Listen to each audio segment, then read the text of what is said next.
পর্দার আড়ালের আম্মা জানেরা, আপনারা তো আলেম ওলামাদের মা, নবীদের মা, হাফেজে কোরআনদের মা, আপনারা সাহাবায়ে কেরামের মা, খাজা মঈনুদ্দিনের মা, বড় বীরের মা, আপনারা শাহজালাল শাহপরানের মা, শামসুল হক ফরিদপুরি রহমাতুল্লাহ আলাইহির মা, সৈয়দ ইসহাকের মা, ফজলুল করিমের মা, আপনারা আল্লাহওয়ালাদের মা, হাফেজ কোরআনের মা, ভালো ভালো আদর্শওয়ালা সন্তানের মা। কয়দিন আর দুনিয়াতে বাহাদুরি করবেন রে আম্মা জান, নেককার সন্তানের মা হইয়া কবরে রওনা দেন, স্বামীর মাল হেফাজত করেন, স্বামীর খেদমত করেন, আল্লাহর মোহাব্বত নিয়ে চলেন, পিছনের অপরাধের জন্য তওবা করেন, জীবনে আর বেপরদায় চলবেন না, নামাজ ছাড়বেন না, জবান দিয়া গীবত শিকায়াত করবেন না, সন্তানগুলোকে আদর্শওয়ালা বানাবেন, আর কখনো নবীর তরিকার বাহিরে চলবেন না। আপনার মতোই তো একজন নারী ফাতেমা রাদিয়াল্লাহু আনহা, আপনার মতো একজন নারী খাদিজা রাদিয়াল্লাহু আনহা, আপনার মতো এক নারী নবীর স্ত্রী আয়েশা রাদিয়াল্লাহু তাআলা আনহা।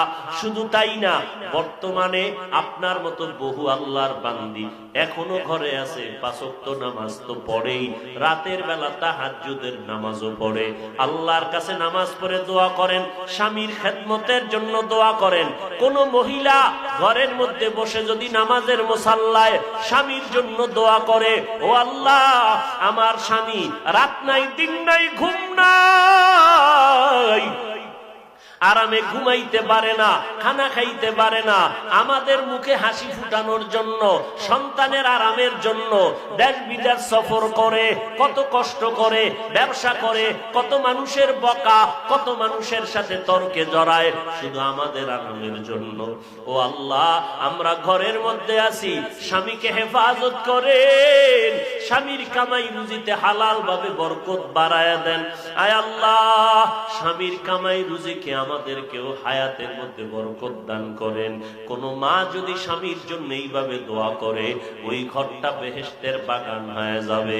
স্বামী ঘরে আসবে, কাপড় দিয়ে আঁচল দিয়া ঘাম মুছাইয়া দিবেন, 1 গ্লাস পানি পান করায় দিবেন, স্বামীর খেদমতে সবাই নিয়োজিত থাকবেন, আল্লাহর রহমতের ঘর হয়ে যাবে।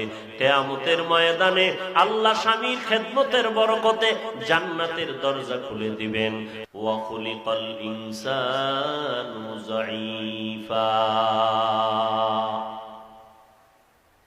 আমি ইনসান জাতিকে দুর্বল করে সৃষ্টি করেছি। মানুষের মতো দুর্বল আমি কোনো প্রাণী বানাই নাই। আল্লাহর মাখলুকাতের মধ্যে একটা সামান্য পিপিলিকা, এই পিপিলিকাটার কাছেও মানুষ বড় দুর্বল। মানুষ নিজ হাতে 2 টাকা দামের একটা বেলেট বানায়, ওই বেলেটের কাছেও আমরা মানুষ বড় দুর্বল। কেমন দুর্বল? আমরা জন্ম লগ্ন থেকে আমাদের সৃষ্টির সূত্রটাই হলো বড় দুর্বল, নাপাক পানি। ওয়ালাকাদ খালাকনাল ইনসানা মিন সুলালাতিন মিন তিন সুম্মা জাআলনাহু নুতফাতান ফি ক্বারারিন মাকিন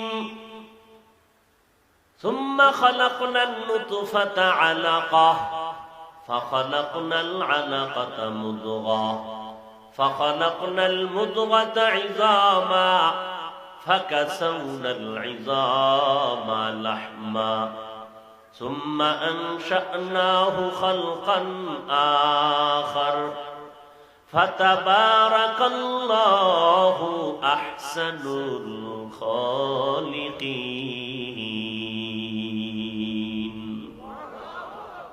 আল্লাহ বলেন, আমি শক্ত মাটির থেকে এবং নাপাক পানির থেকে আমি আল্লাহ তোমাদের সৃষ্টি করলাম।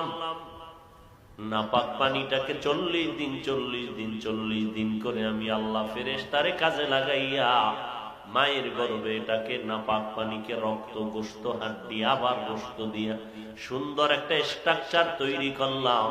এরপরে আমি আল্লাহ এর ভেতরে রূহ দান করলাম। মায়ের গর্ভে তুমি এতটাই দুর্বল,